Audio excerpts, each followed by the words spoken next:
우리나라 속담 가운데 말에 관한 속담이 참 많이 있는 걸 아시죠? 가는 말이 고와야 오는 말이 곱다라든지 한마디 말 한마디에 천년빚도 갚는다. 발 없는 말이 천리로 간다. 이런 등등의 말에 관련된 속담들이 참 많이 있습니다. 그런데 그런 속담들을 보면요, 말의 조심성에 대해서 얘기를 하고 말을 함에 있어서 함부로 하는 것이 아니라 좀 조심스럽게 잘 해야 된다라는 것을 나타내는 것이 참 많이 있는 것을 알 수 있습니다. 이렇듯이 말이라는 것은 항상 조심해야 하면서 말을 해야 하는데, 우리가 살아가면서 가장 많이 하는 것 중에 하나가 바로 이런 말일 것입니다. 통계를 보니까 여자인 경우는 하루에 한 2만 가지 단어를 쓴다고 하고요, 남자는 한 7천 가지 정도 단어를 쓴다고 합니다. 그러니까 남자가 훨씬 적게 또 말을 하는 것을 알 수가 있는데요. 물론 말이 많을 하고 작게 하고 그 유무에 따라서 다르긴 하겠지만, 하여튼 간에 우리는 항상 말을 하면서 조심스럽게 해야 합니다. 아마 성도님들 오늘도 많은 말들을 하시면서 살아오셨을 겁니다. 그런데 지금 이 자리 가운데서 오늘 하루를 쭉 뒤돌아보면서 지금 생각해 보면 내가 그 말을 안 했으면 참 좋았을 걸, 혹시 그런 말 있으십니까? 후회스러운 말 혹시 있으셨습니까? 말을 하지 않고는 살아갈 수가 없죠. 그러나 말을 하고 나서 잘했다라는 것보다 이것 안 했으면 했는데 하고 후회하는 아마 그런 것들이 좀 더 많이 있는 것 같습니다. 이런 말들에 대해서 성경도 참 많이 말씀을 하고 있습니다. 특별히 잠언 말씀에 보면요, 말의 조심성에 대해서 참 말씀을 많이 하고 있는데요. 말의 중요성에 대해서 말을 하고 있고요. 또 말씀드린 것처럼 조심성에 대해서, 그리고 중요하기 때문에 항상 그 말을 할 때 어떻게 해야 될 것인지에 대해서, 그리고 그 마음 자세까지도 말씀을 하고 있는 것을 볼 수가 있습니다. 우리가 흔히들 이렇게 얘기를 할 때도 있습니다. 생각나는 대로 말을 한다. 그런데 생각나는 대로 말을 하면 어떻게 될까요? 큰 낭패를 보게 됩니다. 말이라는 것은요, 우리가 생각나는 대로 말을 하는 것이 아니라 한 번쯤, 아니 두 번, 세 번쯤 생각을 해보고 사실은 말을 해야 되겠죠. 그래야 우리가 실수가 없게 됩니다. 앞에서도 말씀드렸듯이 성경 말씀은 이 말에 대해서 참 많은 것들을 말씀을 하는데요, 오늘 우리가 읽었던 이 본문 말씀도 동의를 합니다. 말에 대해서 말씀을 합니다. 특별히 이 야고보서 3장 말씀을 읽어보면요, 이게 거의 3장 전체를 보시면 반 정도가 말에 대해서 얘기를 합니다. 그리고 혀에 대해서 얘기를 하고 있습니다. 특별히 오늘 우리가 읽었던 이 본문 말씀의 시작은요, 말에 관하여 시작하는 부분입니다. 일전에 야고보서 1장의 말씀에 대해서 말씀을 전하면서 인내로 시련을 이깁시다라고 말씀을 전한 적이 있습니다. 그 가운데 야고보서 1장 4절에 인내를 온전히 이루라라고 말씀을 드렸습니다. 이때 온전하다라는 그 말에 대해서 설명을 하면서 부족함이 없는 상태라고 하면서 완전한 그런 의미다라고 말씀을 드렸습니다. 그런데 좀 더 이것을 더 설명을 드리면요, 온전하다라는 이것은요, 어디서부터 그 근원이 출발하느냐? 구약 시대에 하나님께 제사하러 나올 때 동물들을 가지고 나오지 않습니까? 제물이라고 하는데요, 그 제물의 온전함, 흠이 없는 것에 대해서 바로 이것이 그 근원입니다. 그러니까 구약 시대에 하나님 앞에 제사로 나올 때, 제 희생 제물을 가지고 나올 때 흠이 없는 그것 자체, 바로 온전함이다라고 말씀을 하고 있습니다. 출애굽기 12장 5절 말씀에 보면요, 너희 어린 양은 흠없고라고 이렇게 얘기를 하면서 흠이 없는 것을 가지고 오라고. 레위기 3장 1절 말씀에도 보면요, 흠없는 것으로 여호와 앞에 드릴지라라고 말씀을 하고 있습니다. 레위기 4장 3절 말씀에도 보시면 흠없는 수송아지로 속죄 제물을 삼으라, 그렇게 말씀을 하고 있습니다. 이렇게 제물의 상태 가운데 흠이 없는 것을, 상처나 병이 없는 깨끗한 그 제물, 그것을 하나님께 드려야만 했는데요, 이것이 바로 온전하다라는 의미, 완전하다라는 그 상태입니다. 그런데 이 온전이라는 것은요, 구약 시대의 그 제물의 상태에 대해서 말씀을 하고 있지만, 신약에 와서 예수님에 대하여서 표현할 때 이 온전함에 대해서 예수님을 표현을 합니다. 특별히 온전이라는 말을 예수님을 가르쳐 말씀을 할 때에 예수님의 죄가 없는 것에 대해서 말씀을 합니다.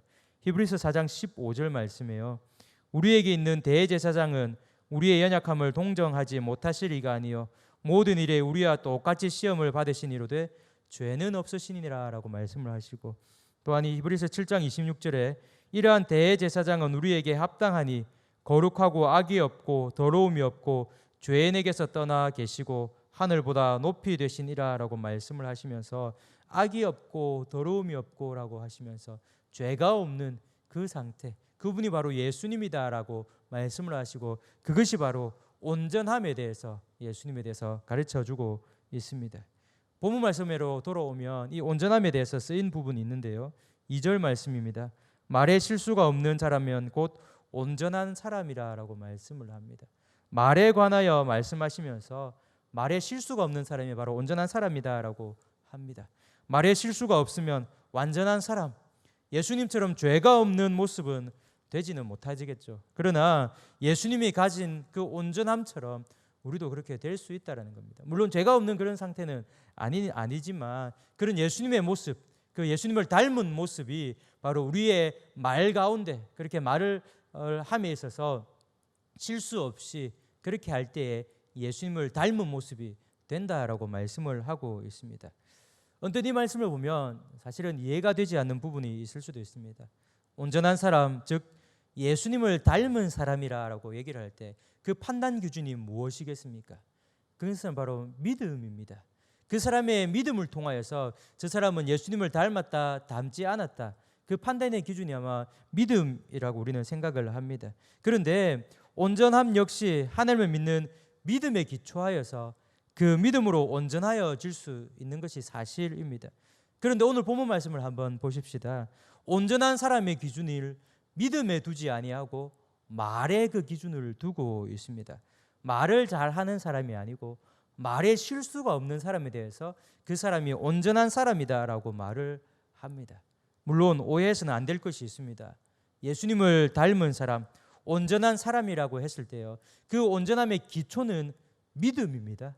믿음의 기초가 없이 쌓이는 것은 다 거짓이고 잘못된 겁니다. 그러니까 오늘 본문 말씀도 마찬가지입니다. 믿음이 기초가 되어 있다라는 겁니다. 믿음의 바탕이 되어 있어서 그 위에 온전함을 설명할 때 말에 대해서 설명을 하고, 믿음의 기초가 있음으로 말미암아 그 위에 말에 실수가 없는 사람을 온전한 사람이다라고 설명을 하고 있습니다. 그러니까 본문 말씀 가운데 믿음이라는 것이 표현이 안 되어 있기 때문에 믿음이 기초가 없이 그냥 말을 잘하는 사람, 말에 실수가 없는 사람이 온전한 사람, 예수님을 닮은 사람, 그렇게 이해할 수도 있는데요, 그것이 아니다라는 겁니다. 믿음이 기초가 되어서 그 믿음 위에 말에 실수가 없는 그 사람이 바로 온전한 사람이다라는 그런 말씀입니다. 그러니 믿음의 기초 위에, 기본 위에 우리가 어떤 말을 해야 하는지 지금 말씀을 하고 있는 겁니다. 특별히 말에 실수가 없어야 된다라고 하는데, 본문에 나오는 이 실수라는 단어는요, 걸려서 비틀거리다, 걸려서 넘어지다라는 뜻이 있는데, 특별히 더 깊은 뜻은요, 잘못하다, 죄를 짓다라는 그런 뜻이 있습니다. 우리가 흔히 실수하다라고 그렇게 얘기를 하죠. 그런 실수가 아니라요, 본문에 나와 있는 이 원어 가운데 이 실수는요, 잘못한 것, 거기에 죄를 짓는 것까지 더해진 겁니다. 그러니까 실수 그 이상의 잘못에 대해서 지금 말을 하고 있습니다. 말을 통해서 잘못하고 죄를 짓는 것, 왜 그렇게 될까요? 마태복음 12장 34절에 예수님께서 바리새인들을 향하여서 말씀하신 것 가운데 이것이 잘 표현되어 있습니다. 마태복음 12장 34절입니다. 독사의 자식들아, 너희는 악하니 어떻게 선한 말을 할 수 있느냐? 이는 마음에 가득한 것을 입으로 말함이라 라고 말을 합니다. 입으로 말을 하는데 그냥 말하는 것이 아니고 마음에 가득한 그것을 입으로 말한다라고 합니다. 평소에 가지고 있던, 평소에 생각하고 있던 그것이 말로 표현되어진다라는 겁니다. 예수님께서 바리새인들을 향해서 하는 그 말씀이 바리새인들이 평소에 악한 마음을 품고 있으니까 그 악한 마음이 말로 지금 나온다라고 그렇게 이야기를 하는 겁니다. 마찬가지입니다. 우리가 말을 통해서 실수하는 것, 말을 통해서 잘못하고 죄를 짓게 되는 경우, 우연히 정말 실수해서 우리 입에서 나오는 것이 아니고 평소에 우리의 마음, 평소에 우리의 생각이 어떠했는지 그것이 말로 표현되어진다라는 겁니다. 평소에 우리의 마음이 생각이 누구를 향하여서 잘못한 마음을 가지고 있기 때문에 죄로 가득했기 때문에 그것이 말로 나오고 그로 인하여서 잘못하고 죄를 짓게 된다라는 겁니다. 2절 말씀 첫 부분이 우리가 다 실수가 많으니라고 했습니다. 그것은 바로 실수를 안 하는 존재가 없다라는 그것을 의미합니다. 그러나 이 실수를 줄여나가야 합니다. 우리가 죄를 안 짓고 살 수는 없겠죠.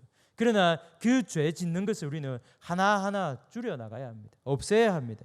그래서 우리는 평소에도 끊임없이 이렇게 기도해야 합니다. 시편 141편 3절에서 4절입니다. 여호와여 내 입에 파수꾼을 세우시고 내 입술의 문을 지키소서. 내 마음이 악한 일에 기울어 죄악을 행하는 자들과 함께 악을 행하지 말게 하시며 그들의 진수성찬을 먹지 말게 하소서. 사랑하는 성도님들, 우리의 마음을 지켜서 입을 지켜서 실수를 줄여 나갑시다. 말을 통한 잘못, 죄를 줄여 나갑시다. 이것이 하나님께서 우리를 향한 뜻이요 우리가 온전한 사람이 될 수 있는 길입니다. 그러니 우리의 평소의 생각들, 우리의 평소의 마음들이 하나님의 뜻에 합한 그 마음으로서 말씀을 가득히 우리 마음속에 담음으로 말미암아 평소에 또한 우리가 하는 그 말 가운데 실수, 즉 잘못이나 죄를 짓지 아니하도록 그렇게 노력하시고 무엇보다도 기도함을 통하여서 그렇게 되어지시는 귀한 성도님들 되시기를 바랍니다. 1절 말씀해 보시면 말에 대해서 경고를 하면서 특정 대상에 대해서 말씀을 합니다. 그것은 바로 교사입니다. 이 교사라는 것은요 초대교회 가운데는요 특별히 은사를 가진 사람들이 교사가 되었습니다. 그래서 많은 사람들이 아니고 은사를 가진 몇몇 사람들을 바로 교사로 세웠는데요. 고린도전서 12장 28절입니다. 하나님이 교회 중에 몇을 세우셨으니 첫째는 사도요, 둘째는 선지자요, 셋째는 교사요 이렇게 하면서 그렇게 해서 특별하게 이렇게 교사로 세웠다라고 합니다. 에베소서 4장 11절 말씀에도 그가 어떤 사람은 사도로, 어떤 사람은 선지자로, 어떤 사람은 복음 전하는 자로, 어떤 사람은 목사와 교사로 삼으셨으니 합니다. 이 두 말씀을 보면 특별하게 은사를 따라서 세운 그 직분자가 바로 교사다라는 것을 알 수가 있습니다. 그런데 초대교회 가운데 교사의 은사를 가지지 않았음에도 불구하고 이 교사의 직분을 원하는 사람들이 있었습니다. 그래서 초대교회 당시 교사의 은사를 가진 사람과 가지지 아니하는 사람들을 구분하는 일도 많이 있었습니다. 갈라디아에서의 말씀을 보면요, 사도 바울이 개수가에서 싸우는 사람들이 있습니다. 그 사람들이 누구냐면 할례를 주장하는 유대주의적 교사들이었습니다. 사실은 이 사람들은 특별한 은사를 받은 사람들은 아닌 것 같습니다. 자기들이 스스로 교사라고 하면서 이 할례를 해야 된다라고 그렇게 얘기를 하는 그 사람들이었습니다. 그렇게 해서 사도 바울이 그들이 하는 말이 거짓이고 잘못되었다라고 얘기를 하면서 계속 그 사람들과 싸우는 모습을 볼 수가 있습니다. 그래서 이것을 볼 때 교사는 특별한 은사를 받은 사람들이 하는 것이고 교사는 바른 것을 가르치는 사람으로 초대교회의 인식이 되었습니다. 그러니까 교사라는 이 특별한 은사를 가진 사람들은요 바르게 가르치는 그 위치에 있는 사람들이었습니다. 거짓 교사처럼 틀린 것을 가르치거나 바르지 못한 교사처럼 가르침과 삶이 그 행동이 다르게 나타난다라면 올바른 교사가 아니다라는 겁니다. 그래서 야고보는 교사에 대해서 특별히 말을 하면서 교사에게 막중한 임무가 있음을 얘기를 하고 있습니다. 교사는 바른 말씀을 가르쳐야 했고 가르치는 것과 삶이 일치가 되어야만 했었습니다. 그리고 특별히 말에 있어서도 교사의 말은 그 영향력이 크기 때문에 다른 것보다 크기에 교사를 집중하면서 지금 말을 하고 있습니다. 선생된 우리가 더 큰 심판을 받을 줄 알고 선생이 많이 되지 말자라는 이 말씀은요, 교사가 선생이 말이나 교사의 행동이 더 큰 영향을 끼치기 때문에 잘못 말하고 잘못 행동함을 통하여서 더 큰 심판을 받기 때문에 그렇게 선생이 되지 말자라고 지금 사도 바울이 얘기를 하고 있는 겁니다. 그러면 지금은 어떠할까요? 지금 이 시대 가운데 말씀 가운데 있는 선생, 교사는 어떤 분일까요? 사실은 1절 말씀 가운데 선생이라고 지칭되어 있는 이 교사는 초대 교회 가운데는 특별하게 은사를 받은 사람들이 교사, 선생이 되었다라고 말씀을 드렸습니다. 그러면 지금은 과연 누구일까요? 사실은 교회에서 교사라고 할 수 있는, 선생이라고 할 수 있는 분은요, 목사와 장로와 어쩌면 교회 학교 선생님들일 수도 있습니다. 우리는 그런데 그분만을 특정하여서 지금 이 시대에 선생, 교사라고만 할 수는 없습니다. 우리 누구나가 다 교사가 될 수 있습니다. 신앙을 지도하는 교사로, 부모로 아이를 가르치는 교사로, 어른이 젊은이를 가르치는 교사로, 교회 안에서 누구나가 지금은 교사입니다. 이렇게 볼 때 우리 성도님들 모두 다가 사실은 교사, 선생입니다. 특별히 2절을 시작하면서 우리가라고 시작을 했습니다. 우리라는 이 말은 교사를 포함한 교회의 모든 구성원들을 다 말씀하고 있는 겁니다. 그럼 교회에 속한 모든 성도님들이 교사인 겁니다. 교사로서 특별히 성도님들로 우리가 조심해야 될 것이 무엇입니까? 특정한 사람, 특정한 직분을 가진 사람이 아니고 모든 성도님들이 조심해야 될 것을 말씀하는데 그것이 바로 말입니다. 야고보가 우리가라고 시작한 것을 볼 때에 야고보 스스로도 우리가라고 한 것은 자기도 포함이 되어 있다라는 그런 뜻입니다. 그러니 말에 실수가 없어야 된다라고 할 때 실수가 없는 사람은 없다라는 겁니다. 그래서 실수라고 번역된 이 단어가 앞에서 말씀을 드렸죠. 잘못 죄를 짓다라는 의미가 있었는데요. 또 한편으로는 실족하다라는, 실족해 하다라는 의미도 여기에 포함되어 있습니다. 그러니까요, 모든 성도님들이 다 교사라고 할 때에 실수를 하지 말아야 된다. 즉 모든 성도님들이 서로가 서로에 대하여서 실족해 하지 말아야 된다라는 그 말씀을 지금 하고 있는 겁니다. 다 실수가 많으니 만일 말에 실수가 없는 자라면, 이 말씀은요, 말로 인해 누군가를 실족하게 하거나 교회 공동체에 큰 해를 입히거나 그 말을 한 스스로 또한 실족하는 것으로 말로서 실족하게 하는 일이 없는 사람이 되어야 된다라는 지금 그 말씀을 하고 있는 겁니다. 실족에 대하여서 예수님께서 말씀하시는 부분이 있죠. 마태복음 18장 6절입니다. 누구든지 나를 믿는 이 작은 자 중 하나를 실족하게 하면 차라리 연자맷돌이 그 목에 달려서 깊은 바다에 빠뜨려지는 것이 나으니라라고 했습니다. 연자맷돌이라는 것은요, 우리나라에 있는 이 손으로 돌리는 맷돌이 사실은 아닙니다. 이 연자맷돌이라는 것은 소나 나귀가 끌어서 돌리는 맷돌입니다. 그러니 얼마나 큰 맷돌이겠습니까? 그 맷돌을 목에 달고 바다에 빠뜨리는 것이 낫다라 어떻게 될까요? 사실은 그 사람이 죽게 되는 것이죠. 그러니까 예수님께서 지금 하시는 말씀이 그만큼 사람을 실족해 하지 말라, 그 말씀을 하고 계시는 겁니다. 오늘 본문 말씀에도 이 실수라는 단어가 잘못과 죄에 대해서 나타나고 또한 실족이라는 그 뜻도 있다라고 말씀을 드렸습니다. 그러니 이 실수라는 단어가 말을 하는 사람 스스로 자기에게도 실족하지 말고 또한 남을 실족해 하지 말라라고 그렇게 말씀을 하고 있는 겁니다. 특별히 한 공동체, 교회 공동체 가운데서 신앙생활할 때 서로를 향해서 실족해 하지 말라라는 겁니다. 이렇게 말에 잘못, 죄, 실족해 하지 않는 사람을 온전한 사람이라고 표현을 하고요. 또한 능히 온몸도 굴레 씌우리라라고 그렇게 표현을 합니다. 여기에 나온 굴레라는 것은요, 그림을 한번 띄워 주십시오. 말이나 소에게 씌우는 그것인데요. 저기 보시면 오른편에 보십시오. 말 전체에 다 가리우고 있는 게 저것이 굴레라고 보시면 될 겁니다. 그리고 그 각 부분에 명칭이 있습니다. 그러니까 저 굴레를 통하여서 말을 통제할 수가 있겠죠. 제어를 할 수가 있겠죠. 소도 마찬가지입니다.